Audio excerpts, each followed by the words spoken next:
دل چاہتا تھا کہ پڑھو نماز پر مسجد تک جسم نہ لے جاتا تھا، دنیا کی رونق میں مگن تھا، وقت دوستی میں برباد کرتا تھا۔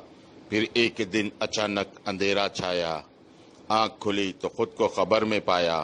پھر اللہ نے پوچھا کہ کیا لے کر آیا؟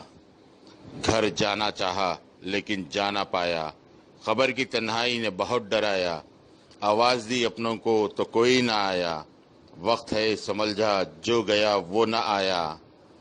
نماز بہت قیمتی ہے، نبی پاک صلی اللہ علیہ وسلم نے سمجھایا۔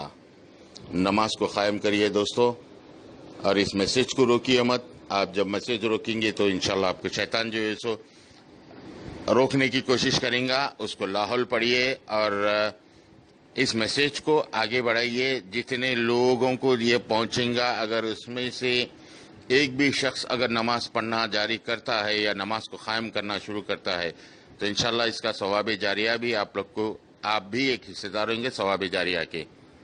تو امید کرتا ہوں کہ آپ لوگ اس میسیج کو کافی دور تک پہنچائیں گے۔ شیطان روکنے کی کوشش بھی کریں گا تو اس کو استغفار اللہ پڑھیے۔